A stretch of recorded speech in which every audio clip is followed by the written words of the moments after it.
영광스러운 교회. 구약 안에는 특별히 그리스도께 드려지는 교회를 예표하는 리브가가 있습니다. 아브라함은 그의 노종에게 말하기를 너는 나의 거하는 이 지방 가나안 족속의 딸 중에서 내 아들을 위하여 아내를 택하지 말고 내 고향 내 족속에게로 가서 내 아들 이삭을 위하여 아내를 택하라 고 말했습니다. 리브가는 요단강 서편 사람이 아니라 바로 이삭의 본토 사람입니다.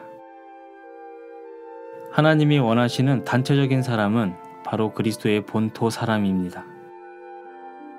그리스도는 바로 하늘에서 내려오셨기 때문에 교회도 역시 하늘에서 내려와야 합니다.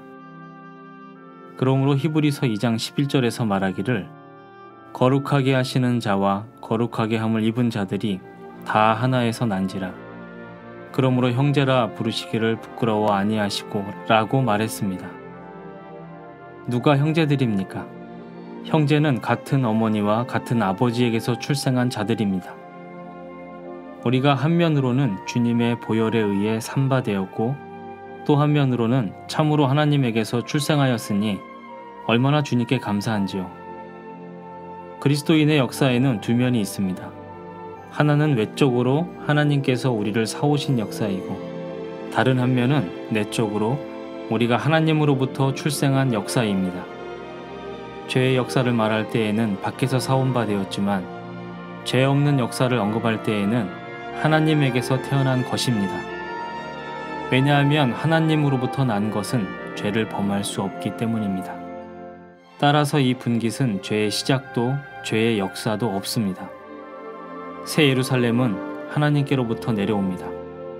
이것은 마치 교회가 지금까지 한 번도 이 땅에 있었던 적이 없고 처음으로 이 땅에 내려오고 있다고 말하는 것 같습니다.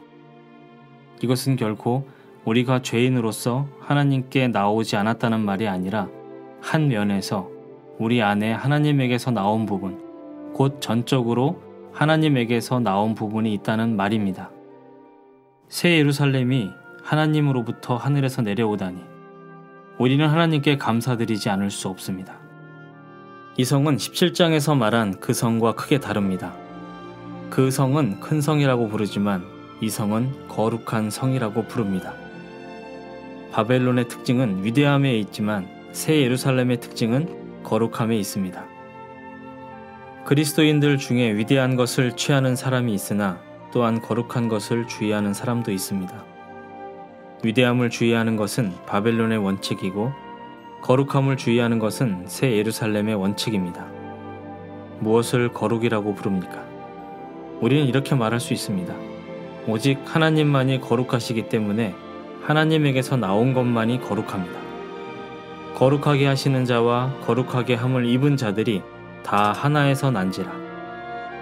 이 의미는 그리스도가 그 하나에서 나왔기 때문에 거룩하시고 우리 또한 그 하나에서 나왔기 때문에 거룩하다는 뜻입니다.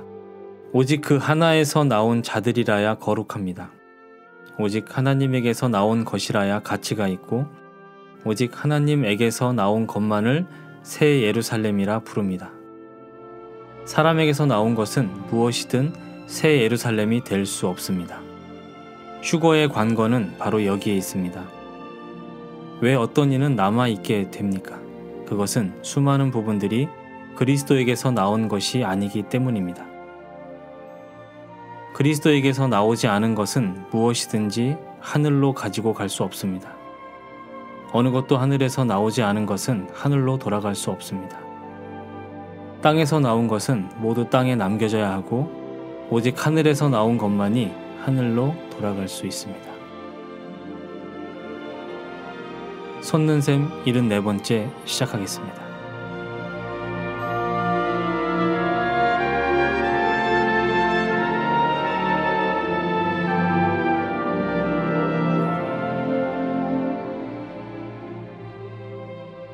안녕하세요. 네, 안녕하세요. 네, 오네시모 형제입니다. 네, 최상용 형제입니다. 반갑습니다. 네, 반갑습니다. 2주 만에 다시 뵙게 됐습니다. 예. 이 영광스러운 교회의 책 오늘 마지막 부분에 이제 도입하게 됐습니다. 마지막입니다. 네, 2번에 걸쳐서 영광스러운 교회에 대한 내용을 다루었는데요. 이제 오늘 마지막 내용입니다. 거룩한 성 새 예루살렘에 대한 부분을 저희가 다루게 됩니다. 예. 네, 그동안 형제님 저희가 어떤 부분을 이렇게 다루었습니까? 예, 영광스러운 교회 이제 첫 번부터 우리는 하나님의 영원한 목적을 이제 보았습니다. 네. 주로 창세기에서 하나님이 말씀하신 하나님의 영원한 계획은 네. 이 땅에 그분의 형상을 나타내는 네. 한 무리, 예, 그분을 표현하는 한 무리를 얻기 원하셨고, 네. 그 무리를 통해서 이 땅에서 일단 통치권, 네. 예, 그분의 권위를 행사하는 한 무리를 원하셨습니다. 네. 그래서 이 땅이 결국 하나님의 영광으로 가득한, 네. 예, 그것을 얻기를 원하셨는데 에베소에서 말한 것처럼 영광스러운 교회라는 것입니다. 네. 우리 형제님이 지금 짧게 말씀하셨지만 상당히 이제 깊은 내용을 저희가 2주 동안 다뤘는데요. 예. 이제 오늘 이제 거룩한 성 새 예루살렘 2주 동안 계속 나오셨지만 이제 마지막 마무리를 함께 해주실 우리 예. 정찬수 형제님, 권만재 형제님 다시 소개합니다. 예, 안녕하세요. 안녕하세요. 네, 반갑습니다, 형제님. 반갑습니다.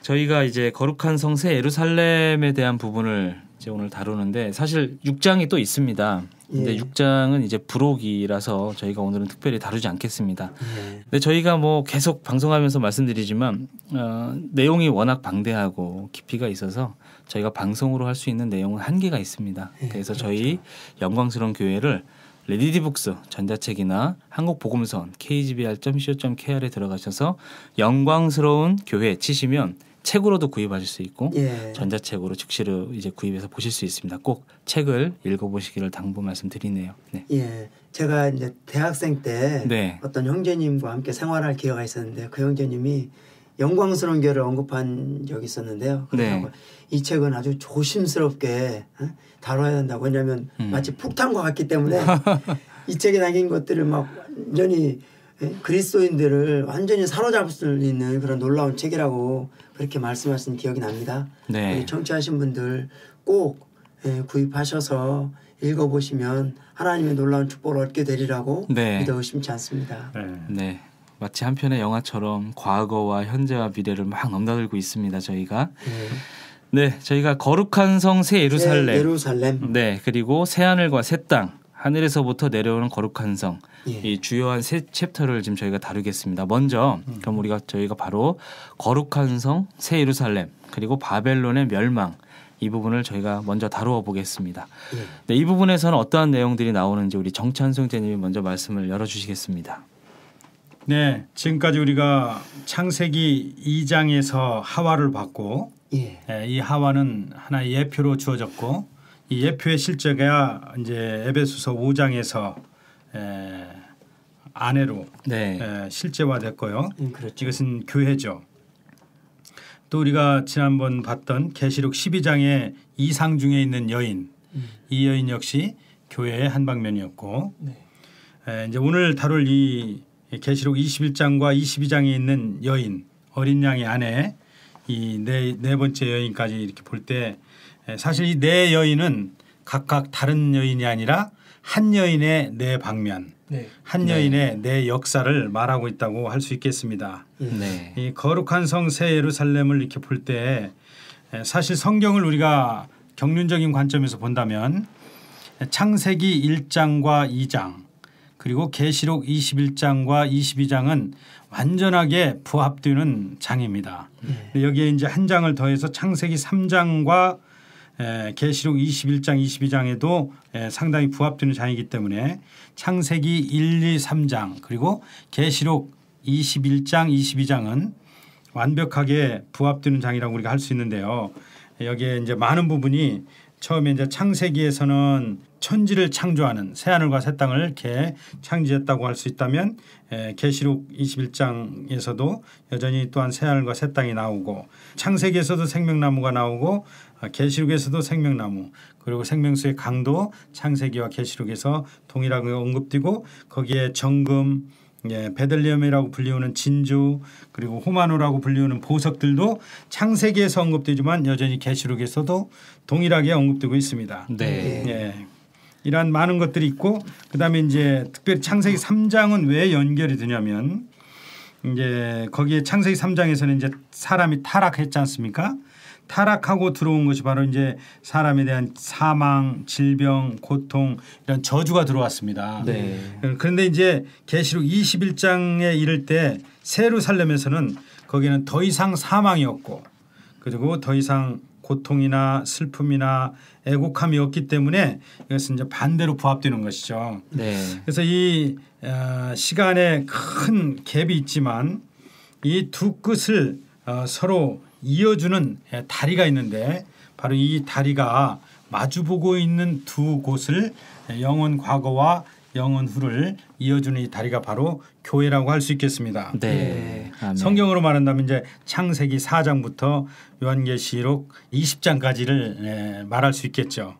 이렇게 이제 이것을 볼 때 우리가 과연 하나님의 목적, 하나님의 영원한 마음속의 갈망 이것을 이루고 성취하는 하나의 시작은 어디에 있었냐면 하와로부터 시작됐다고 할 수 있겠습니다.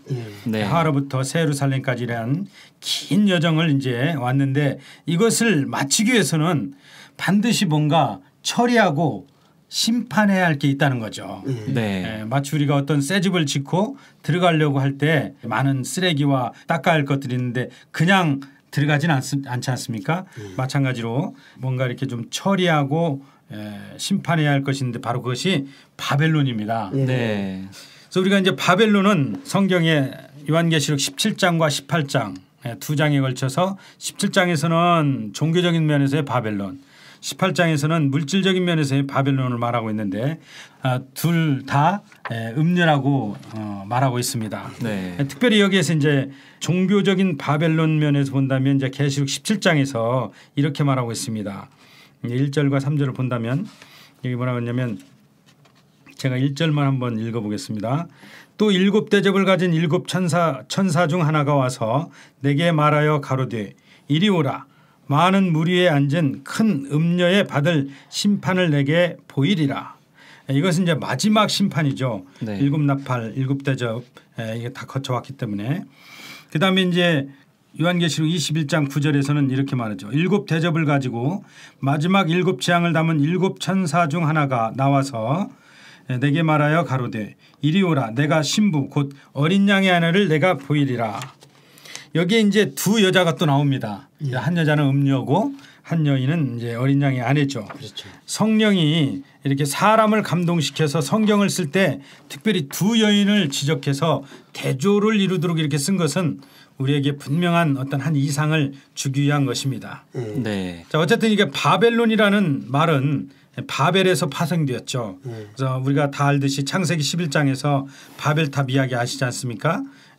인류가 타락하여 하늘에 오르고자 이렇게 하는 마음으로 탑을 쌓음으로 하나님을 경록해 한 사건이죠. 그래서 원래 이제 그 바벨탑을 만들 때 뭘로 만들었냐면 벽돌로 만들었죠.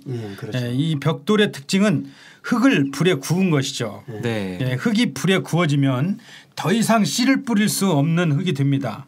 이것은 더 이상 그곳에 생명이 산출될 수 없다는 것을 말합니다.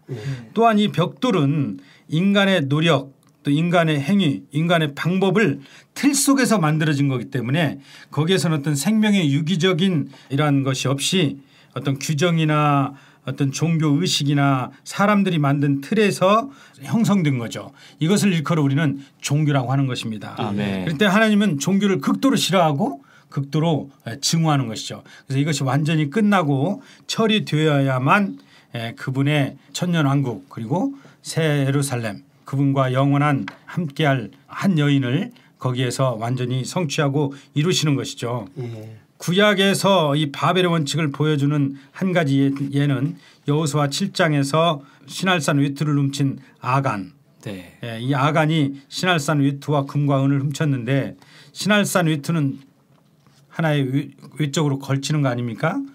그런데 이제 그것을 치장하고 뭔가 겉으로 체면을 세우고 남에게 잘 보이게 하기 위한 것이죠. 네. 이것이 오늘날 종교적인 특징이라는 거죠. 사람들에게 속은 그렇지 않으면서 겉은 뭔가 화려하게 보이고 싶어하는 것들. 우리의 마음속에 다 그런 것들이 있죠. 또 그다음에 신약에서는 이제 아나니아와 삽비라가 주님을 사랑하지 않으면서도 주님을 사랑하는 것처럼 이렇게 사람 앞에서 행동함으로 성령을 속여서 성령의 징계를 받은 걸 우리가 볼 수 있습니다. 네. 이러한 바벨론의 이러한 원칙을 이제 하나님은 어떻게 보시냐면 첫째 육체적인 것과 영적인 것이 섞인 것 그리고 하늘에 속한 것과 땅에 속한 것이 섞인 것 그러므로 사람에게 잘 보이고자 치장하고자 하는 것 위적으로 뭔가 사람에게 잘 보여서 그것을 사람들에게 좀 영광받고 싶어하는 것들 이러한 것들이 바로 바벨론의 원칙이라는 것입니다. 그래서 하나님은 이러한 것들을 처리하고 심판해서 새 예루살렘으로 완결되고자 하는 거죠. 그래서 우리는 거기에서 참여하지 말고 그 받을 재앙들을 받지 말고 우리는 거기서 나와야 합니다. 아멘. 자 이제 이 바벨론의 그 심판과 원칙 이것을 다 본 다음에 우리가 곧바로 우리는 들어갈 수 있는 것이 천년왕국입니다. 네. 천년왕국에 들어가기 위해서는 우리는 먼저 신부로 예비되어야 합니다. 네. 천년왕국은 원래 하나님의 계획 안에서 영원한 경륜이라고 여기보다는 경륜 안에 포함된 한 그 기간에 보상으로 주어진 기간이죠. 천년 동안 그분과 함께 신부로서 혼인잔치를 누릴 수 있고 또 왕으로서 그분과 함께 공동으로 통치할 수 있는 보상을 주는 부분이죠. 그렇기 때문에 우리는 이 땅에서 이러한 보상을 얻기 위해서 특별한 행실을 해야 합니다. 네. 그것이 바로 요한계시록 19장 8절과 7절에서 나온 깨끗한 세마포를 입는 것이죠. 네. 이 깨끗한 세마포는 바로 성도들의 옳은 행실이라고 합니다. 네. 우리가 이 땅에서 어떠한 행실로 살았냐 그것에 따라서 우리에게 보상이 주어진다는 것이죠. 네. 이러한 옷에 관한 것은 이제 시편 45편에도 나와 있고요. 마태복음 5장 20절에서 의로 표현됐죠. 너희 의가 바리새인과 서기관보다 낫지 않으면 결단코 천국에 들어갈 수 없다. 여기에서 말하는 의도 우리가 그리스도를 안에서 누린 그리스도를 밖으로 살아 표현된 그리스도를 말하는 거죠. 그 의를 말하기 때문에 우리의 행실 우리의 삶이 바로 우리들의 그 보상받을 수 있는 하나의 근거라는 거죠. 네. 결국 우리가 이러한 그 신부로서 예비될 수 있는 옷을 잘 입고 준비해야만 마태복음에서 언급한 혼인잔치에 참여해서 네. 그분과 함께 혼인잔치를 누리고 천년왕국을 보상으로 받을 수 있을 것입니다. 아멘. 저는 이 부분을 읽으면서 우리가 그 흰 옷에 대해서 말할 때 네. 우리 자신에게서는 영원히 이 흰 옷을 만들 수 없다고 언급하신 부분이 참 눈에 띄었습니다. 네. 어떤 사람이 주님을 더 사랑할 수 있고 또 어떤 사람의 행실이 옳고 흠이 없을지는 모르지만 그것이 우리 자신에게서 나온 것이라면 완전히 하나님 앞에서 그것이 흰 것으로 인정받을 수가 없다고 여기에서 말하고 있습니다. 예. 심지어 어떤 식으로까지 여기 언급이 되어 있냐면 회개하여 흘린 눈물조차도 보혈의 씻음이 필요하다고 말합니다. 우리는 정말 우리 자신 안에 온전히 순수한 것이 없다는 것을 알아야 하고 반드시 하나님 앞에 나아가서 이 예수님의 피로 우리의 옷을 정결케 할 필요가 있습니다. 아멘. 그리고 이러한 옷이 힐뿐 아니라 또한 광채가 난다고 말했는데요. 여기서 저자는 특별히 우리가 고난을 통과함으로 이러한 옳은 행실, 광채가 나는 옷을 예배할 필요가 있다고 말했습니다. 예. 그래서 아멘. 우리가 단지 좋은 상황 안에 있다면 편안한 상황 안에만 있다면 어쩌면 이 수놓은 옷을 준비하지 못할 수 있겠지만 예. 그리스도인으로서 우리에게 왜 고난이 오고 어떤 환경들이 오는가 그것은 바로 우리가 이러한 환경과 고난들을 통과하면서 희고 광채가 나는 옷을 준비하기 위한 것이라고 저자는 우리에게 말하고 있습니다. 네. 저도 이 부분에서 두 가지를 사실 강조하고 싶은데요. 한 가지는 우리 형제님들 방금 권만전 형제님도 말씀하신 옷의 부분이 있고요. 네. 이제 그 부분 앞에 나오는 것이 바벨론의 이제 멸망에 관련해서 이 바벨론의 역사를 여긴 부분을 보면 이 바벨론에 보면 바벨탑을 쌓았을 때 하나님이 그것을 이 땅에 오셔서 우리 사람의 언어를 혼잡시킴으로 그것을 못 쌓도록 했잖아요. 네. 사실 저가 이제 오랫동안 사실 이런 것들을 생각해봤습니다. 그것이 뭐가 잘못된 것일까? 사람이 탑을 이렇게 쌓은 것이 하나님이 그걸 싫어하셨는데 대충 하여간 느끼긴 했지만 이번 걸 보았을 때 저는 아주 인상을 받았습니다. 네. 여기에서 의미는 사람이 벽돌로 그러니까 이 하나님이 창조해 놓은 것이 아니라 이것을 사람의 방법을 막 사용해서 하늘까지 닿도록 쌓았다는 것이죠. 근데 우리가 이 영광스러운 교회를 통해서 계속 여기에서 강조하고 있는 것은 하나님의 영원한 목적이 하나님의 뜻이 이 땅에서 이루어지는 거거든요. 그러나 사람들의 관념상 하늘에 가는 거를 많이 좋아합니다. 네. 하늘에 이르는 거를 좋아해요. 그것도 사람의 방법을 막 사용해서. 그죠? 맞아요. 네. 사람이 사람의 방법을 사용해서 하나님께 도달하는 것. 네. 그것을 사람들이 많이 생각하는데 그것이 잘못됐다는 것입니다. 아멘. 우리가 나중에도 보겠지만 새 예루살렘은 이 땅에서 잘 만들어져서 하늘로 올라가서 막 하늘에서 좋은 생활을 사는 것이 아니고 하늘에 있는 하나님의 영광스러운 그 뜻이 새 예루살렘이 이 땅으로 내려오는 거거든요. 네. 하나님은 결코 땅에 속한 우리의 노력을 사용해서 막 우리가 막 하늘에 이르는 그것을 원하는 것이 아니고 우리가 하나님의 뜻에 아멘에서 하늘에 있는 하나님의 뜻을 이 땅에 수행하기를 원하십니다. 아멘. 그럼 우리의 방법으로 하늘에 올라가는 것은 이것은 틀렸다는 것이죠. 네. 그다음에 이제 두 번째로 옷에 대한 것은 시편 45편에 옷을 두 가지를 말해놓거든요. 그렇죠. 네. 하나는 이게 이렇게 왕께 받은 좋은 옷입니다. 네. 이게 이 옷이 하나가 있고 또 하나는 이 왕비가 왕께로 받은 것뿐 아니라 왕께로 이끌림을 받을 때 가지고 가는 의로운 옷이 하나 있습니다. 네. 이것을 우리 믿음으로 적용해 보면 우리가 믿었을 때 하나님이 우리에게 그리스도를 의로 주셨잖아요. 아멘. 이것이 하나의 우리의 의가 된 그리스도입니다. 아멘. 근데 이것이 이제 그 계시록에서는 금으로 된 옷. 예. 우리 시편에서 나오는 금으로 된 옷이거든요. 근데 금으로 된 옷만으로는 족하지 않습니다. 요한계시록에서는 성도들의 의로운 행실로 우리가 그 세마포를 입어야 된다고 말하잖아요. 네. 그러니까 금으로 된 옷만이 아니라 우리 가운데 그리스도인의 생활들을 통해서 영어에서는 의들이 있어야 됩니다. 우리가 생활 가운데서 이루어놓은 우리 안에 있는 그리스도가 우리의 생활 가운데 나타낸 이것이 이 옷이 너무나 중요합니다. 이 옷이 없으면 우리는 왕께로 인도함을 받지 못하고 시편에서 말한 것처럼 그리고 요한계시록에서 한 것처럼 그리스도의 신부로 단장될 수가 없습니다. 아멘. 아멘.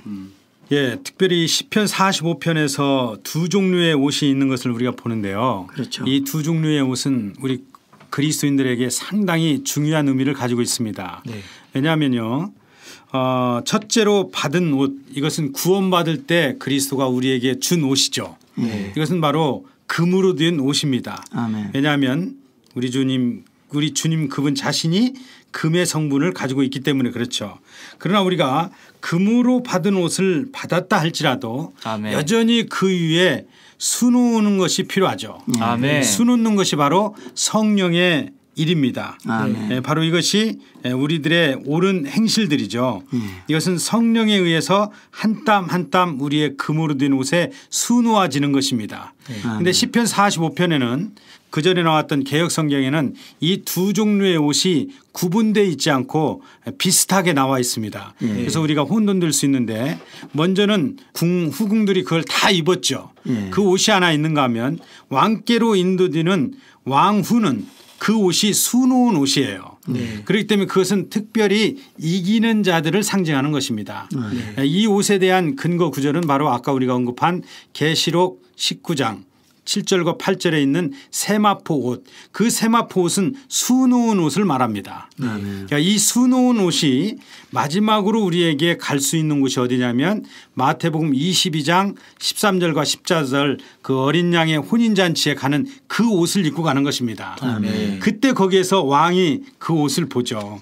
그래서 우리가 만약에 그 옷을 입지 않았다면 우리는 바깥 어두운 데로 내어 쫓겨서 슬피 울며 이를 갈 수 있다는 것이죠. 그래서 우리는 오늘날 이 땅에서 성령의 옳은 행실을 쫓아서 우리 안에 있는 그리스도를 의로 살아내므로 금으로 입은 옷 위에 한 땀 한 땀 술을 놓음으로 어린 양의 완전한 신부가 돼서 천년왕국에서 혼인잔치를 누릴 뿐 아니라 영원한 새 예루살렘에서의 그분의 아내가 되기를 원합니다. 아멘. 아멘. 요한계시록 19장 8절에서 짧은 부분이지만 그에게 허락하사라는 부분이 나오는데요. 이 부분에 그 헬라어 단어가 디돔이라는 단어인데 이 허락하사라는 단어는 주다라는 의미도 있고 또 허락하다라는 의미도 있고 그리고 산출하다라는 의미도 있습니다. 아멘. 그리고 마태복음 14장에서는 이 단어를 그 주라고 명령하다라는 말로도 사용했는데요. 우리는 하나님께서 이 거룩한 옷, 이 수놓은 옷을 우리에게 주시기를 구해야 합니다. 아멘. 우리가 의로운 행실을 할 때 여전히 기억해야 할 것은 우리가 만들어내는 것이 아니라 여전히 이것이 하늘에서 내려오는 원칙에 의해서 우리는 하나님께서 우리에게 이 수놓은 옷을 주시기를 구해야 하고 또한 그분께서 이 수놓은 옷을 우리에게 허락해 주시기를 구해야 합니다. 아멘. 왜냐하면 이것이 여전히 근원이 우리가 아니라 그분에게서부터 오는 것이기 때문입니다. 아멘. 또한 이것은 날마다 과정을 통해서 우리에게서 산출되는 옷이고 특별히 여기 그 저자는 도피하는 방식으로 당신이 나를 해방하소서라고 기도하는 것이 아니라 다음과 같이 기도를 바꾸어야 된다고 말했습니다. 이 기도를 잘 읽어보시면 주님께 명령하는 어투의 기도거든요. 아멘. 그래서 우리는 주님께서 이러한 수놓은 옷을 우리에게 주시도록 한면으로 그분께서 우리에게 이러한 것을 주시는 것을 명령하시도록 강하고 담대한 방식으로 적극적인 방식으로 기도할 필요가 있는 것 같습니다. 아멘. 네. 저 거룩한 성 새 예루살렘이 내려오기 전에 타락한 이 우리의 본성들, 그러니까 바벨론으로 예배되는 것들이 처리가 돼야 되고, 그렇죠. 우리 측면에서는 우리는 이제 의롭게 될 필요가 있는 것 같습니다. 아멘. 형제님이 아까 서두에 말씀하신 것처럼 이 바벨론도 세력을 점점 확장하고 있죠. 예. 세상은 어떻게 보면 바벨론의 총체라고 할 수 있는데, 그렇습니다. 아까 말씀하신 대로 이 벽돌, 이 바벨탑을 쌓을 때 이 벽돌은 이 그리스도가 아닌 사람의 행위가 그 중심에 있다라는 거죠. 그렇죠. 그리고 우리의 노력으로 하늘을 뚫을 수 있다라고 착각하는 거죠. 네. 이 높여진 모든 것들이 허물어져야 되고, 아멘. 특별히 이제 이런 부분이 타락한 기독교 안에서도 나타나고 있습니다. 주님 아닌 것으로 치장하는 많은 것들, 영광스럽고 위대하게 보이려고 하는 많은 주님 아닌 모든 것들이 있고, 우리 개인적으로 본다면 우리가 주님 앞에서 절대적이지 못한 것, 그리고 여기 보면 이제 본문 내용을 보면 어중간한 모든 부분, 그러니까 그리스도가 아닌 어중간한 모든 것이 이 바벨탑의 어떠한 이 속성을 갖고 있다라는 것입니다. 자, 이런 부분을 지금 저희가 이제 다루고 이제 넘어가는데요. 이제 옷에 대한 부분도 형제님이 이제 다루셨고, 이제 새 하늘과 새 땅에 대한 부분으로 이제 넘어가 보겠습니다. 드디어 이제 저희가 마지막 부분을 이제 서서히 다루게 되는데요. 이 새 하늘과 새 땅에 대한 부분, 우리 권반지 형제님이 한번 어떤 내용이 있는지 열어봐 주실까요? 네. 조금 전까지 다루었던 내용은 계시록 19장의 내용이었는데요. 여기 새 하늘과 새 땅의 부분은 요한계시록 21장에서 1절부터 8절까지의 내용을 주로 말하고 있습니다.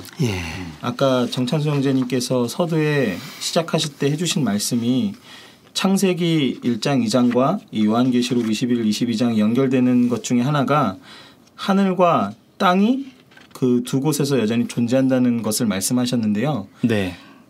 창세기에서는 이 하늘과 땅이 있었을 뿐 아니라 바다도 있었다면은 여기 요한계시록 21장과 22장에서는 하늘과 땅은 있지만 바다는 없습니다. 여전히 이 새 하늘과 새 땅의 중심은 하늘과 땅은 아니고 거룩한 성인 새 예루살렘이 중심이죠. 아멘. 여기 21장에 와서야 새 하늘과 새 땅에서 어린 양의 신부가 실제로 존재하는 것을 말합니다. 아멘. 물론 그 이전에도 어느 정도는 존재했지만 완전한 의미에서 존재하지는 않았습니다. 아멘. 이기는 이들이 대표하는 방식으로 어린 양의 신부가 존재했었죠. 그렇죠. 그러나 여기서는 이제 모든 하나님의 백성, 믿는 이들이 다 하나님의 어린 양의 신부로 완전히 준비된 것을 볼 수 있습니다. 아멘. 아멘. 그래서 이 왕국 시대 마지막에 특별히 온 교회가 이러한 단계에 이를 것이라고 말하고 있습니다. 우리는 하나님께서 어떻게 하실지는 모르지만 분명한 것은 이 새 하늘과 새 땅의 시대에 교회가 이 어린 양의 신부로서 완전히 단장되고 예비될 것이라는 것입니다. 아멘. 또한 여기 새하늘과 새 땅 안에서는 영원한 축복, 적극적인 축복을 말하는데요. 다른 어떤 것이 아니라 하나님께서 우리와 함께 하시는 것, 하나님의 임재가 우리의 영원한 축복이라고 말합니다. 아멘.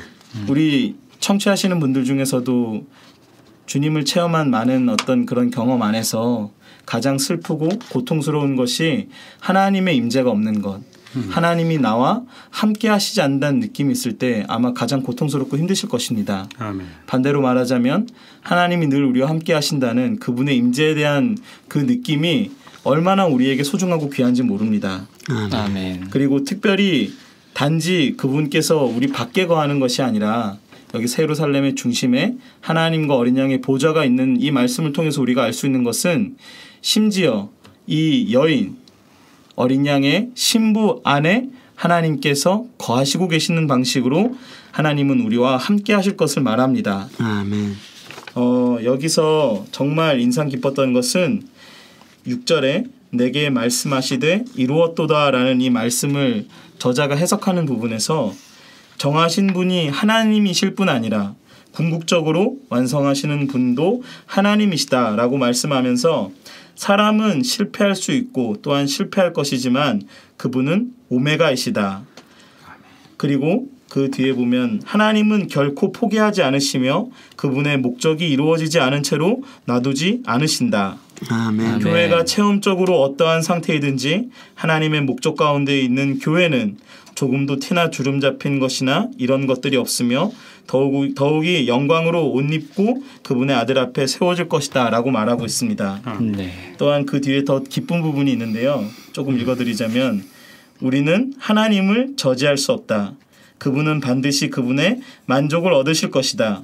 우리가 아무리 약할지라도 아무리 냉담할지라도 아무리 강팍할지라도 어느 날 하나님은 우리를 산산조각으로 부수실 것이며 그분이 우리로 도달하기 원하시는 표준에 이르게 하실 것이다. 아멘.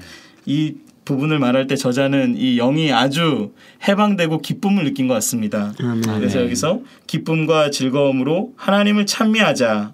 그분의 목적은 반드시 이루실 것이다. 이렇게 저자가 말하는 이 부분을 읽으면서 저도 이 영안에서 하나님에 대해서 이러한 말씀을 이렇게 읽어가면서 정말 기쁨이 있었습니다. 아멘. 정말 많은 때 이제 자신의 상태를 보게 되잖아요.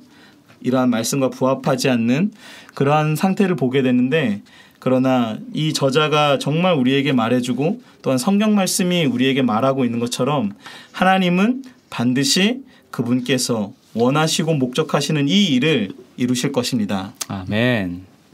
네. 이 새 하늘과 새 땅이 네. 나오잖아요. 우리 권만여진님 언급하셨는데 창세기 1장에 보면 1장 1절이 모든 그리스도인이 다 알지만 태초에 하나님이 하늘들과 땅을 창조하시니라 하게 나오잖아요. 네. 그러니까 하늘과 땅은 하나님이 창조하셨습니다. 네. 그런데 그 후로 바다도 나오는데 기묘하게도 창세기에서는 하나님이 바다를 창조했다고 말하지 않습니다. 네. 하늘과 땅을 창조했는데 무슨 사건이 벌어져서 온 땅이 어두운 가운데 있고 물로 뒤덮였다는 거죠. 이렇게 네. 바다로. 네. 그러니까 바다는 하나님의 그런 심판의 후의 결과였던 겁니다. 새 예루살렘에는 더 이상 바다가 없습니다. 네. 그러나 하나님이 창조한 하늘과 땅은 중요합니다. 네. 그러므로 이 타락한 심판받은 하늘과 땅이 이제 없어지고 네. 네. 새 하늘과 새 땅이 존재하며 그곳에는 원래 하나님이 창세기에서 얻고자 하셨던 아담을 통하여 하와가 나왔던 그런 영광스러운 교회의 모습이 새 하늘과 새 땅에 드디어 이제 새 예루살렘으로 내려오는 것입니다. 네. 그러므로 여기에서 여기 저자는요. 에베소 5장 26, 27절을 또 언급했습니다. 강조했습니다. 네. 뭐냐면 말씀 안에 있는 물로 깨끗하게 하시고 거룩하게 하시고 영광스러운 교회로 세우셨다는 것입니다. 네. 그럼 오늘날 교회는 이런 과정 가운데 있습니다. 아직 비록 이 땅은 옛 하늘과 옛 땅이지만 지금 교회는 하나님의 말씀 안에 있는 거룩한 물로 새로워지고 있으며 결국 새 하늘과 새 땅이 될 때 이 교회는 영광스러운 교회로 이 땅에 존재하게 될 것입니다. 아멘. 중심으로 존재하게 될 것입니다. 아멘. 아멘. 네. 새하늘과 새 땅 부분까지 이제 저희가 다루어 보았습니다. 중요한 건 그 3절 후반절에 있는 것처럼 하나님이 저희와 함께 거하시리니 함께 거하시리니 저희는 하나님의 백성이 되고 아멘. 하나님은 친히 저희와 함께 계셔서 아멘. 새하늘과 새 땅의 참된 축복은 바로 하나님의 임재입니다. 그렇죠. 그때는 정말 맞대고 얼굴을 맞대고 볼 것입니다. 네. 많은 경우에 참된 축복이 뭐냐라고 얘기해 보면 우리의 타고난 것은 그러죠. 성공, 뭐 물질적인 축복, 그다음에 우리 젊은 사람들은 뭐 아름다운 아내, 뭐 자동차 이렇게 얘기할 수 있지만 우리 그리스도인들은 깊은 속에서 부정할 수 없는 게 한 가지가 있는데 바로 하나님의 임재가 우리가 있는 게 이게 가장 큰 축복이거든요. 모든 축복의 근원이 하나님에게서 나오기 때문에 이 새하늘과 새 땅에서의 가장 큰 축복은 바로 하나님의 임재라는 것. 그래서 정말 중요한 항목인 것 같습니다. 새하늘과 새 땅까지 왔습니다. 저희가 찬송 하나를 듣고요. 마지막 항목 하늘에서부터 내려온 거룩한 성을 다루어 보도록 하겠습니다. 아멘.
오 주의 살렘 주의 건축 찬송가 들으셨습니다.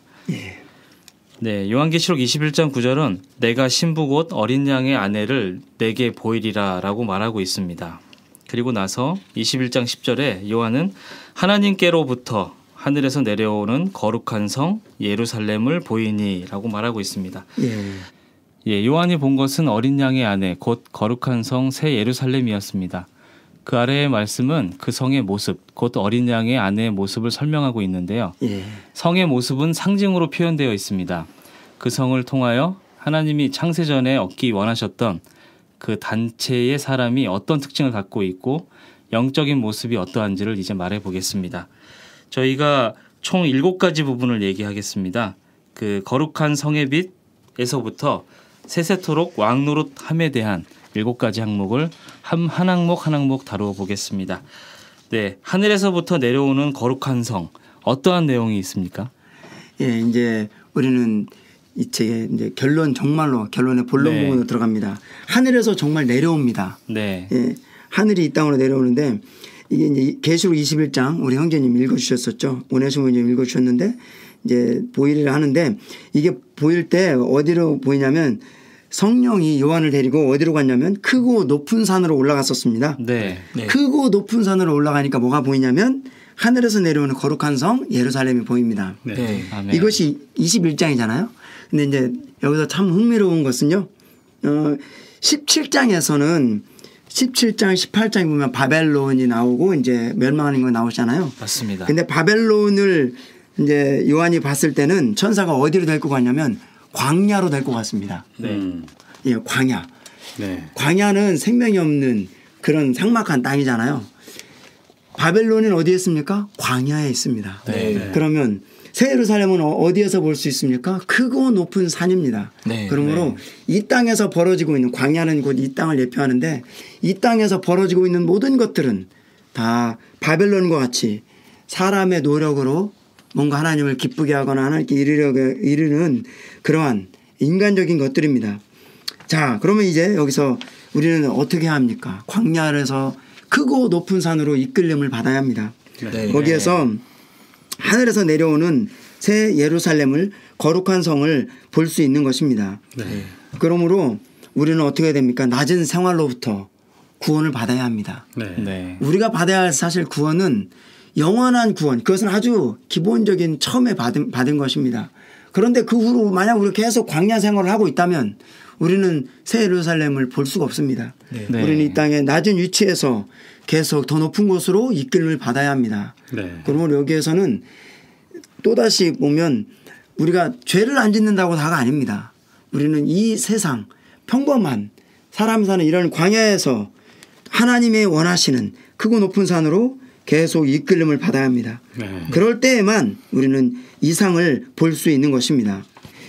여기에서 보면 뭐가 보이냐면 신부 어린 양의 아내라고 했습니다. 이 새 예루살렘이 신부 아내를 말하고 있습니다. 그러니까 네. 새 예루살렘은 분명히 성인데 물질적인 성이 아니고 신부와 어린 양의 아내라는 것입니다. 네. 그리고 이것은 어디에서 옵니까?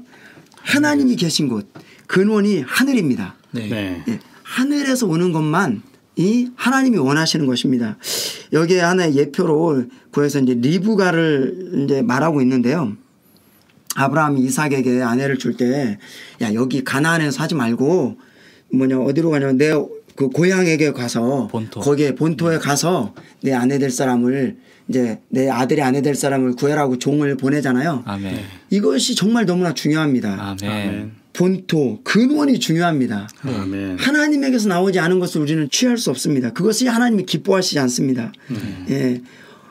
교회는 어디에서 나왔습니까? 교회는 이 땅에 속한 죄 많은 사람들이 죄로부터 구속받아서 죄가 없어진 사람들이 교회가 아니고 네. 하나님의 뜻으로부터 부름을 받아서 이 땅에서 이끌림을 받아서 하늘로 이끌림을 받는 그렇죠? 그러한 것이 곧 하나님의 아들들 근원인 하나님의 생명을 갖고 있는 아주 놀라운 영광스러운 하나님의 표현이 바로 교회인 것입니다. 아멘. 그러면 이 새 예루살렘도 하나님의 근원으로부터 나온 그 어린 양의 아내, 신부 그것이 곧 새 예루살렘인 것입니다. 아멘.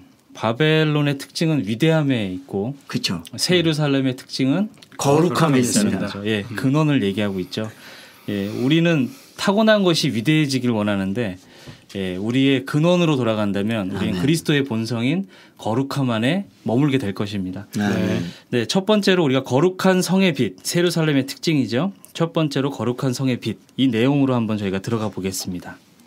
이게 내가 신부 곧 어린 양의 아내를 내게 보이리라 이 말을 통해서 우리가 볼 수 있는 것은 어린 양의 아내를 보여준다고 했는데 거룩한 성 새 예루살렘을 보여줬습니다. 그렇죠. 이 말은 바로 거룩한 성 새 예루살렘이 곧 어린 양의 아내라는 뜻이죠. 아멘. 이것은 아주 대단한 이상 같아요. 아멘. 그런 다음에 이제 거룩한 성의 이 빛을 말할 때 특별히 21장 11절에서 하나님의 영광이 있음에 아멘. 그 성의 빛이 지극히 귀한 보석 같고 아멘. 벽옥과 수정같이 맑더라 이렇게 아멘. 말합니다. 아멘. 여기 그 성에는 빛이 가득하고 아멘. 빛이 가득한데 그 빛은 어디에서 오냐면 보석에서 오는 것입니다. 그런데 여기에 보석이 벽옥과 같은 보석과 같고 벽옥과 수정같이 맑더라 했습니다.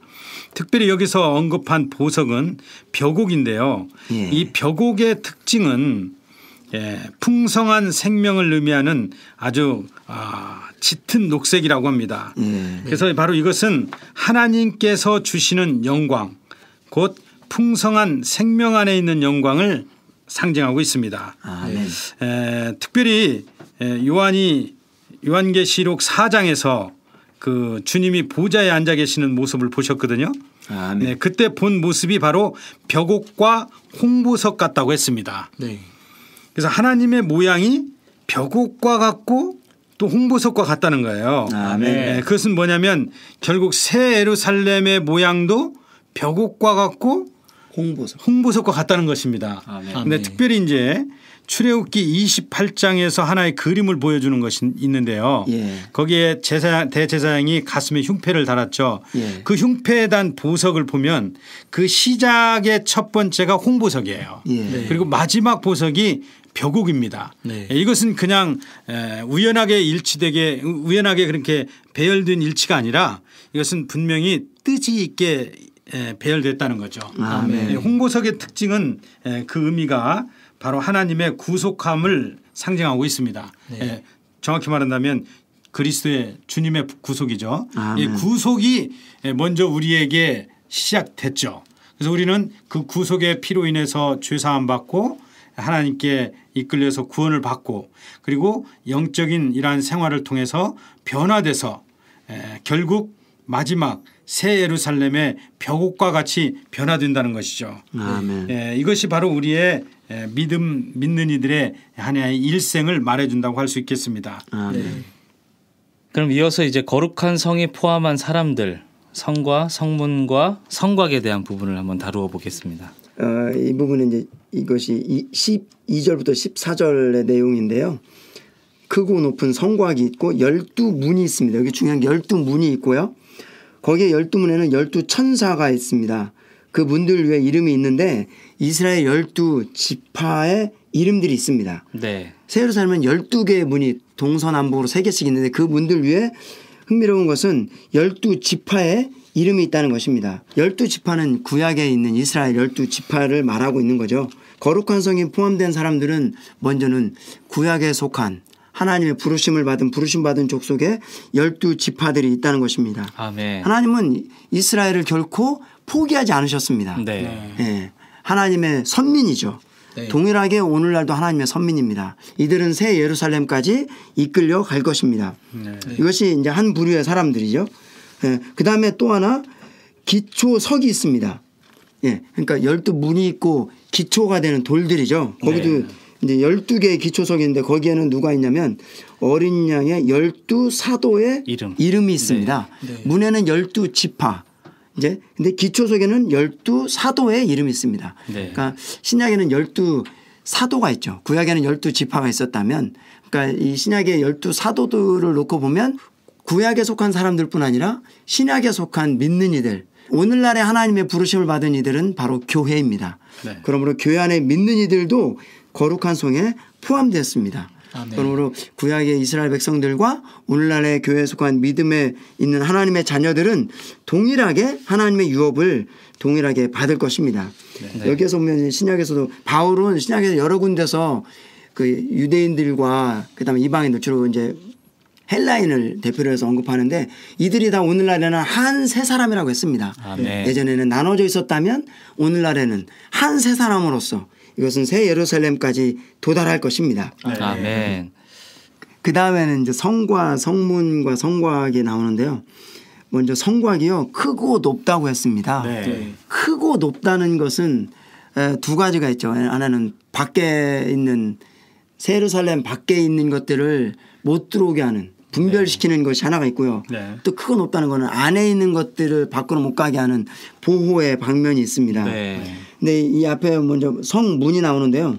문이 12개가 있는데 문은 뭐냐면은 들어오게 하는 거죠. 네. 12 동서남북으로 있는 것은 아주 사방을 통해서 열려 있습니다. 네. 이것은 믿는 사람이라면 누구나 다 이 예루살렘에 들어갈 수가 있습니다. 네. 그렇다면 왜 성곽은 그렇게 높은 것인가? 이거는요.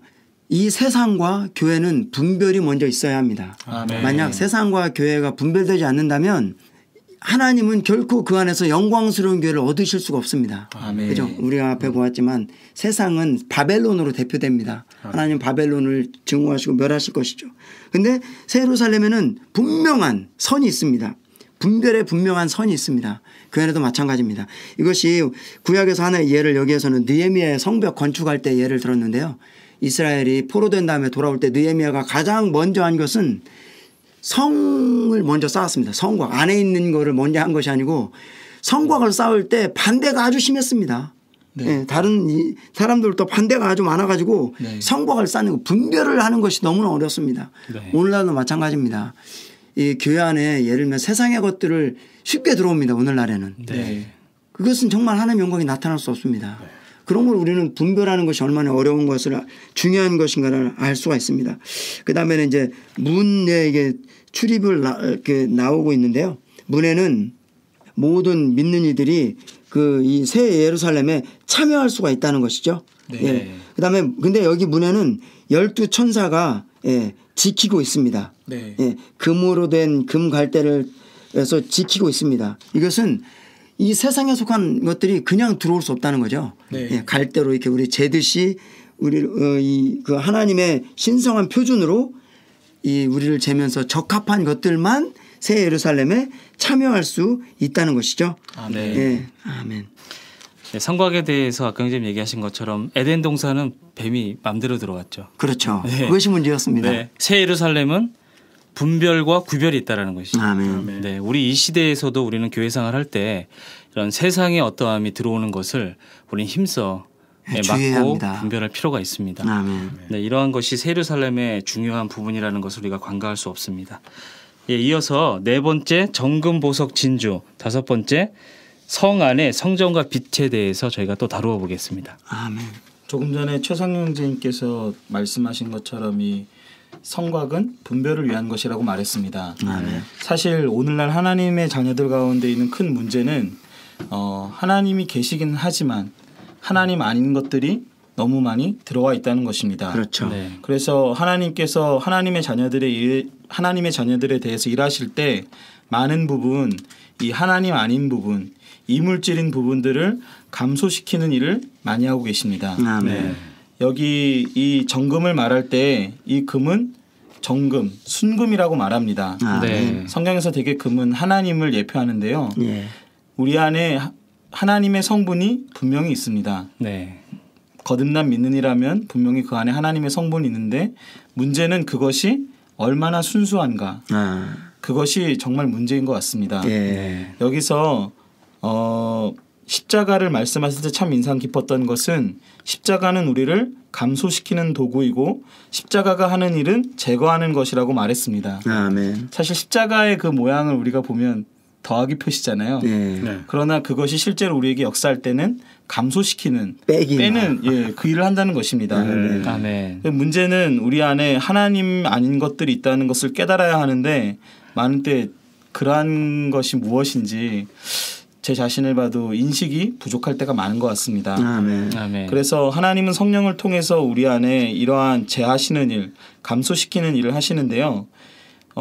우리가 하나님께 반드시 배워야 할 공과가 있다면 하나님에게서 나오지 않은 것, 특별히 우리 자신에게서 나온 것들은 모두 다 찌꺼기라는 것을 보아야 한다는 것입니다. 아멘. 아멘. 그래서 하나님의 목적이 반드시 이루어지려면 우리는 정금의 성분, 순금의 성분을 갖도록 과정을 통과할 필요가 있습니다. 아멘. 또한 여기 이제 정금뿐 아니라 보석을 말씀하고 있는데요.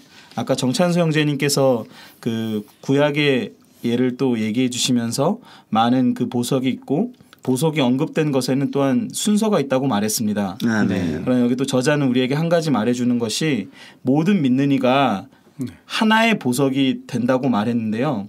제가 이 인상을 받았던 것은 여러 가지 종류의 보석이 나온다고 할 때 우리가 물론 성경에 근거해서 하나의 믿음을 갖고 하나의 하나님의 말씀을 갖고 있지만 실제로 이 땅에서 우리가 살아가면서 성령의 역사를 체험하고 성령께서 우리를 다루시는 일을 통과할 때 각 사람 안에서 하나님이 특별히 하시는 일들이 있다는 것입니다. 아멘. 그래서 사실 교회 안에 있는 모든 믿는 이들은 서로서로가 다 필요한 것 같습니다. 아멘. 여기 있는 그 12보석이 모두가 다 거룩한 성을 건축하는 데 사용됐던 것처럼 하나님은 어떤 특정한 보석만을 사용하는 것이 아니라 12가지 보석 모두를 그분의 성의 건축을 위해 사용하신다는 것입니다. 아멘. 특별히 저자의 부담은 이러한 성령의 역사, 열과 압력과 같은 환경을 통과하면서 성령이 우리 안에 역사하시는 것에 부담이 있는 것을 느꼈습니다. 아멘. 그래서 그분의 처리를 받고 불 속을 통과하면서 성령이 우리 안에 역사하시는 것이 보석이라는 것을 말씀하실 때 참 이 부분이 와닿았는데요. 당신은 하나님이 왜 당신을 불 속에 넣고서 태우시는가를 의아해할 필요가 없다. 네. 아멘. 여기에는 이유가 있다는 것입니다. 네. 어떤 사람들은 아무 문제가 없고 잘 사는 것 같은데 왜 내가 믿는 이가 된 후에는 이러한 일이 생길까? 그것은 생명이신 그리스도를 우리 안에 조성시켜서 우리로 하나님의 형상으로 변화되게 하시려고 성령이 날마다 우리에게 역사하시기 때문인 것입니다. 아멘. 사실 그래서 고통도 존재하는 것 같습니다. 아멘. 많은 환경과 고난이 이러한 이유로 오는 것 같습니다. 아멘. 중요한 것은 이렇게 성령이 환경을 통해서 우리 안에 형성한 것은 영원히 존재하는 것이고 아멘. 하나님 앞에서 영원히 가치가 있다는 것입니다. 아멘. 그렇기 때문에 환경의 시련을 우리가 거절해서는 안 되고 성령이 우리를 다루실 때 우리는 그 손길에 우리 자신을 열어드릴 필요가 있습니다. 아멘. 그래서 주님이 어떠한 환경을 우리를 통과하게 하실 때 제 자신을 볼 때 사실 편하게 살고 싶은 마음이 많거든요. 근데 이 말씀을 대할 때 정말 주님이 고난 안에서 나를 다루시고자 하실 때 그걸 피해가거나 거절하지 말고 주님의 손길을 받아서 이러한 보석으로 변화돼야 되겠다. 아멘. 이 말씀을 보기 전에 사실 저도 약간 불분명한 부분이 있었는데요. 이 말씀 보면서 다시 한번 저도 어떤 목표와 소망이 새롭게 된 것 같습니다. 아멘. 형님이 보석의 이러한 그 형성 과정을 잠깐 말씀하셨는데 이 보석이 생성되기 위해서는 몇 가지 자연적인 반응이 필요하다고 그렇게 말하더라고요. 예. 특별히 이제 여기 나와 있는 것처럼 상당한 압력이 필요하고 두 번째는 열이 필요합니다. 불이죠. 압력과 열에 의해서 어떤 물질이 보석화되어 가는데요. 만약에 우리 믿는 이들의 환경이 불과 같고 압력과 같은 환경만 있다면 아마 그것도 괴로울 거예요. 여기 뭐가 또 한 가지 필요하냐면 물이 필요하다는 것입니다. 반드시 흐르는 물이 함께할 때 보석은 형성된다고 그래요. 그렇기 때문에 우리 그리스도인의 믿음 생활은 때로는 불과 같은 태우는 환경, 짓누르는 압력 있는 환경, 그런 환경이 있다 할지라도 여전히 그리스도로부터 흐르는 뭔가 생명수의 이란 물의 흐름이 있다는 거죠. 그렇기 때문에 우리 그리스도인은 시간이 갈수록 조금씩 진흙에서 돌로, 돌에서 보석으로 결국 새 예루살렘을 완성하는 놀라운 한성 어린 양의 아내로 이렇게 변화되어 가는 것 같습니다. 네. 예, 여기 우리가 세 가지 보석을 보고 있잖아요. 금과 보석과 진주. 이것은 그 삼일 하나님의 운행하심, 일하심을 말하고 있는데요. 네. 예, 성경 전체는 삼일 하나님으로 가득합니다. 네. 여기 보면 금은 하나님의 본성을 말하고 있고 보석은 성령의 우리의 변화시키는 그런 운행하심을 말하고 있습니다. 일하심을. 그러면 진주는 그리스도에 관한 것인데 이것은 무엇이냐면 그리스도의 죽음을 통해서 산출된 것입니다. 진주는 금과 보석과는 틀립니다. 진주는 변화된 것도 아니고 진주는 열과 압력을 받은 것도 아닙니다. 그렇다고 진주는 원래 있었던 것도 아닙니다. 진주는 아주 특이하게 어떤 조개로부터 나오지 않습니까? 조개 무슨 돌이 진주 들어가면 진주 속에 들어가면 진주에 상처가 나서 그 액이 나와서 네. 잘 감싸서 그 돌이었던 것이 진주로 되는 것이죠. 네. 여기에서 보면 그리스도의 죽음을 통해서 요한복음에 보면 주님의 옆구리에서 물이 나오지 않았습니까? 네. 네. 예, 우리가 또 에베소서처럼 말씀 안에 있는 물이 있고요. 네. 여기서도 보면 물, 그 그리스도의 죽음을 통해서 산출된 그 부활 생명으로 이 돌이 진주가 된다는 것입니다. 네. 근데 네. 또 하나 놀라운 것은 창세기 그 2장에 보면 금과 베델리엄과 호마노가 나오죠. 그죠? 네. 여기에 나오는 호마노가 베델리엄이 진주의 일종이고요. 네. 네. 그리고 요한계시록 여기 22장에서 보면 진주가 나옵니다. 네. 그런데 고린도전서 3장이죠. 네. 거기에서 보면 금과 은과 보석이 나옵니다. 거기에서는. 네. 그러니까 은은 거기는 그리스도의 구속의 역사를 말하고 있는 거죠. 네. 네. 은은 우리의 죄를 없애신 그리스도의 네. 그런 죽음의 놀라운 효능입니다. 네. 이것은 참으로 중요합니다. 그러나 기묘하게도 창세기 1, 2장과 계시록 21, 22장에는 그런 우리의 죄를 없앤 그것을 말하고 있는 것이 아니라 네. 그리스도의 죽음의 또 다른 우리가 계속 강조하고 있는 것처럼 그리스도의 죽음의 또 다른 놀라운 방면 네. 그분의 부활 생명으로 우리를 변화시킨다는 것입니다. 아멘. 우리를 교회로 산출한다는 것입니다. 아멘. 여기 마태복음 13장에서도 진주가 나오는데 거기서는 그 주인이 그것을 모든 것을 다 팔아서 이 진주를 얻었다고 그랬습니다. 네. 예. 그리스도가 바로 그분의 모든 것을 다 들여서 네. 그분의 죽으심으로까지 모든 것을 들여서 네. 그리스도는 교회를 얻으신 것입니다. 아멘. 다만 죄를 없애신 것이 아니고 원래 하나님의 목적에 따라서 그분의 부활 생명으로 우리를 교회로 얻으신 것입니다. 아멘. 네. 우리가 그 1편에서도 얘기를 했지만 주님의 이러한 구속은 영원한 계획 안에서 이제 삽입된 부분이라고 그렇죠. 얘기를 하고 있는데 네. 마찬가지로 여기도 보면 정금 보석 진주가 창세기에도 나오고 계시록에도 나오죠. 네. 네. 예, 이런 우리가 구원받는 과정, 그러니까 신약에 보면은 은이 나오는데 금은 보석 얘기가 나오는데 정말 놀라운 것 같습니다. 네. 결국 새 예루살렘에서는 이러한 죄에 대한 부분이 전혀 없다라는 것이죠. 예. 은이 예, 없습니다. 죄의 흔적조차 없는 단계에 이르기까지 우리가 변화받는다는 것입니다. 네. 네, 우리의 상태를 보면은 이럴 수 있을까라고 하지만 네. 결국은 우리가 죄의 흔적도 없는 단계에 이르기까지 우리는 변화받을 것입니다. 아멘. 네, 은이라는 부분 참 상징성이 큰 것 같습니다. 네. 네, 이어서 우리가 바로 성 안의 성전과 빛에 대해서 또 다루어 보죠. 계시록 21장 22절에서는 성 안에 성전을 내가 보지 못하였으니 이는 주 하나님 곧 전능하시니와 및 어린 양이 그 성전이심이라라고 말하고 있습니다. 아멘. 구약의 역사를 보면 알겠지만 하나님은 특별히 그분을 접촉하고 경배하는 장소를 분별해 놓으셨는데 그것이 바로 성막이고 성전이었습니다. 그러나 여기 계시록에서는 성전을 보지 못하였고 또 주 하나님과 어린 양이 성전이라고 말씀하시는 것은 이 거룩한 성 새 예루살렘 전체가 하나님의 성전이라는 것을 말합니다. 아멘. 또한 새 예루살렘 안에서 하나님과 어린 양께서 그 성전이 되시기 때문에 우리 믿는 이들이 다른 어느 곳으로 갈 필요 없이 어디에서나 그곳에선 어디에서나 하나님을 접촉하고 하나님을 경배할 수 있다는 것입니다. 아멘. 아멘. 특별히 여기서 저자는 오늘날 우리가 지성소 안에 사는 것을 배워야 그날에도 여전히 우리가 하나님을 접촉하고 경배하는 것에서 동일한 체험을 이어갈 수 있다고 말하고 있습니다. 아멘. 그래서 우리는 휘장이 이미 갈라졌고 담대히 지성소 안으로 들어갈 수 있다는 것을 보아야 합니다. 아멘. 지성소 밖에 머물러서는 안 됩니다. 아멘. 아멘. 그리고 여기 성 전체가 지성소임을 계속 말하는 것 중에 하나가 이 성 안에 있는 빛입니다. 아멘. 구약에서 보면 그 지성소 안에서만 하나님의 영광이 빛으로서 다른 어떤 물질적인 빛을 대체하고 있었다고 말하고 있는데요.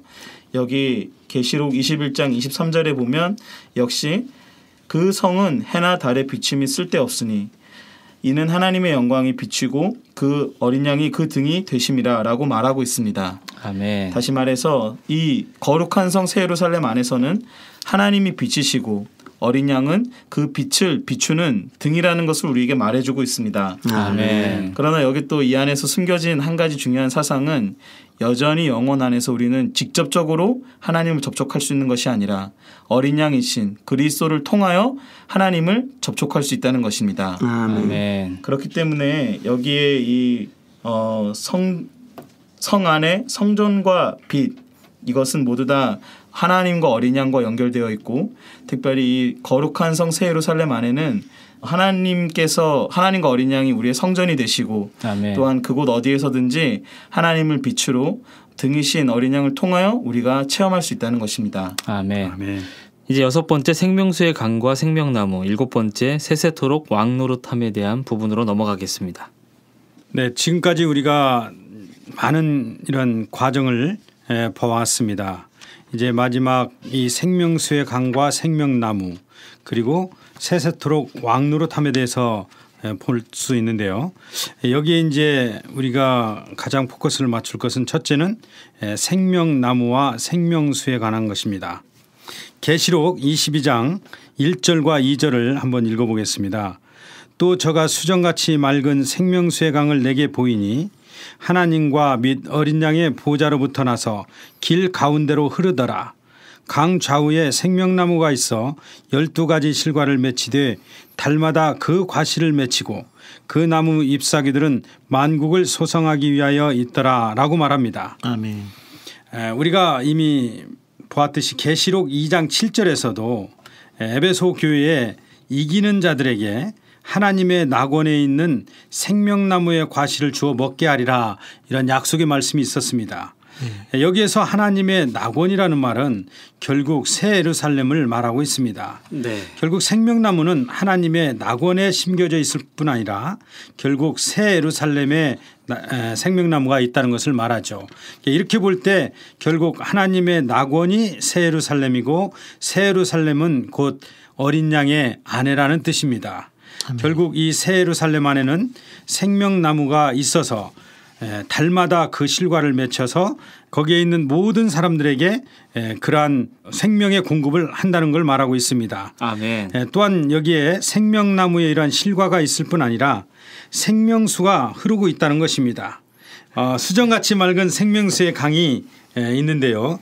창세기에서는 4개의 강이 있었습니다. 네. 그러나 계시록에서는 오직 하나의 강만 있는데 이것은 이미 그 4강은 4강 중에 2-3개의 강은 하나님께 쓰임받지 못한다는 것을 말하고 있습니다. 결국 이러한 생명수의 강이 우리에게 공급해 주는 생명나무와 함께 새 예루살렘에 있는 모든 사람들에 대해서 흐르고 있다는 걸 말하고 있습니다. 네. 그다음에 이제 우리가 하나 더 볼 것은 바로 3절과 4절 5절에 있는 말씀인데요.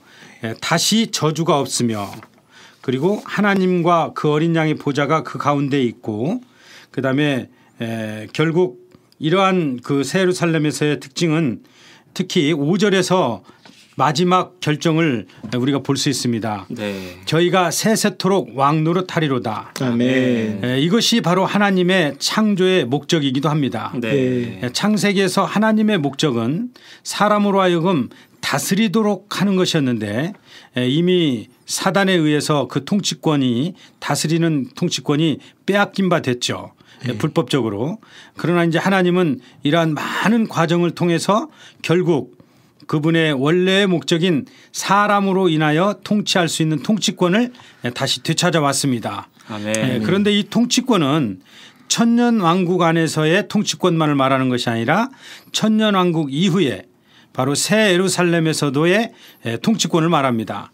그렇다면 이 통치권이라는 것은 왕으로서의 통치권을 말하는데 우리가 천년왕국에서 이기는 자들로서 왕으로서 통치할 뿐 아니라 새 예루살렘 안에서도 여전히 우리는 왕으로서 통치할 수 있는 통치권을 갖는다는 것입니다. 그러니까 우리는 한마디로 얘기해서 하와로 시작해서 네. 그리고 에베소서에서 교회 그리스도의 몸인 교회를 통해서 계시록 12장에서 이상 중에 있는 여인을 거치고 이제 마지막 21장과 22장에 와서 이러한 어린 양의 아내로서 결국 그분과 영원히 함께하는 신부요 아내이지만 우리에게는 왕의 위치에 있다는 것입니다. 그래서 왕으로서 그분과 함께 영원토록 통치할 수 있는 통치권을 가졌다는 것입니다. 아멘. 결국 이것이 하나님이 처음에 창조했던 그 창조의 목적을 이루고 달성했다고 할 수 있습니다. 아멘. 네.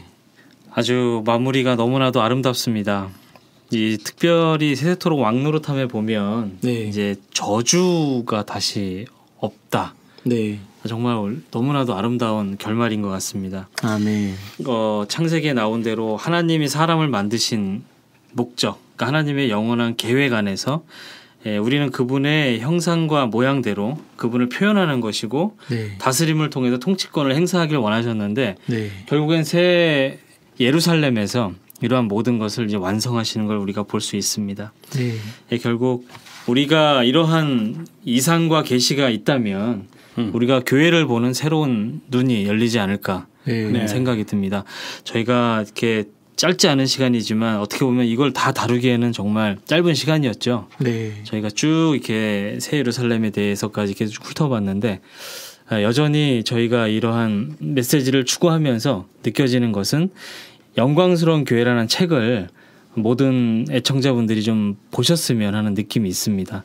그 내용이 방대하고 깊이가 있기 때문에 네. 이 휴가 때 특별히 이제 저녁에나 이렇게 시간 나실 때 이런 것들을 전자책이나 책을 통해서 한번 읽어보신다면 상당히 의미 있는 휴가가 되지 않을까 하는 이런 느낌이 있습니다. 네. 3번에 걸쳐서 이렇게 두 형제님이 나오셔서 이렇게 메시지를 저희가 다 다루어 보았는데요. 형제님들이 책을 다 이렇게 메시지를 보시면서 느끼신 소감이 좀 있을 것 같아요. 또 개인적으로 네. 한번 여쭤보고 싶습니다. 네, 우리 건만지 형제님 어떠셨나요? 이번에 책 한 권을 이렇게 쭉 다루시면서. 저는 듣는 지금 청취자분들도 어떤 느낌이실지는 잘 모르겠지만 네. 먼저 이렇게 이 책을 접할 수 있었고 또 같이 이 내용을 추구하면서 책의 이런 깊은 내용들을 볼 수 있어서 제가 개인적으로 주는 게 감사하는 마음이 있었습니다. 네. 이 책을 보면서 다시 한번 깨달았던 것은 우리 사람이 지어진 목적이 있고 각 사람들이 되게 작고 심지어 때로는 볼품없어 보이기도 하지만 네. 하나님 보시기에 얼마나 우리가 소중한 존재들이고 특별히 우리가 교회로 모일 때 교회로서 또 우리가 얼마나 하나님 눈에 소중하고 필요한지 네. 또 그분의 뜻과 목적이 어떤 것에 있는지 네. 다시 한번 돌이켜서 볼 수 있는 기회가 돼서 네. 정말 감사하는 마음이 있습니다. 아멘. 정찬수 형제님 뭔 느낌이 있으신지요? 네, 저도 이 책을 마치면서 새롭게 이제 느껴진 것은 1930년대에 본 워치마니 형제님의 이러한 이상이 네. 오늘날 우리에게 동일하게 이상이 될 수 있다는 것은 하나님이 주신 큰 축복이라고 저는 생각합니다. 아멘. 특별히 성경에 나와 있는 이 네 여인에 관한 진리는 우리가 쉽게 풀 수 있는 문제가 아닙니다. 그러나 우리가 이 영광스러운 교회라는 책을 통해서 이 네 여인에 관하여 이상을 볼 수 있고 우리가 깨달을 수 있다는 것은 영적인 생활을 하는 데 있어서의 큰 유익이라고 저는 생각합니다. 형제님이 특별히 이러한 진리를 해방하실 이 무렵에도 여전히 악한 자가 방해를 했었습니다. 그와 마찬가지로 이 시대에 우리가 이러한 이상을 보고 교회 생활하는 데 있어서도 여전히 적지 않은 반대와 어려움이 있지만 이러한 진리를 붙잡고 이러한 생명의 노선을 가는 우리에게 이러한 진리가 천년왕국과 새 예루살렘으로 들어가는 큰 지름길이 될 것이라고 생각합니다. 아멘. 네. 이 책 제목대로 영광스러운 교회, 네, 우리가 보는 시야가 얼마나 왜곡되고 또 부족한지 새롭게 느끼게 되었습니다. 지체들을 바라보는 시야, 그다음에 교회가 어떤 것인지에 대한 본질적인 의미, 거기에 따른 하나님의 경륜의 그분의 뜻과 목적이 무엇인지 네, 이 하나를 모두 관통하는 것 같습니다. 그래서 이 책을 이제 3회까지 다 들으셨을 텐데요. 우리 사랑하는 형제 자매님들, 믿지 않으시는 모든 분들 네, 이 책을 다시 한번 추천해 드립니다. 아멘. 아멘. 네, 오늘 같이 녹음해 주신 그리고 이 책을 마치기까지 함께 해 주신 우리 정찬수 형제님, 건만지 형제님 네, 함께 해 주셔서 감사합니다. 감사합니다. 감사합니다. 네, 다음에 또 뵙겠습니다. 아멘. 한국복음서원 소식입니다. 한국복음서원은 제1회 진리확산을 위한 영상 창작, UCC 공모전을 시행합니다. 주제는 복음, 헌신, 다음 세대 등 진리 확산을 위한 영상 창작 UCC이고요. 마감은 9월 30일까지입니다. 3분에서 5분 이내에 순수 창작물 1개를 보내주시면 되겠습니다. 자세한 것은 한국복음서원 옐로우 아이디 1:1 상담창에서 문의가 가능하시고요. 영상 창작물은 kgbr@kgbr.co.kr로 보내주시면 됩니다. 보내실 때 보내시는 분의 성함, 전화번호, 주소를 함께 보내주시기 바랍니다.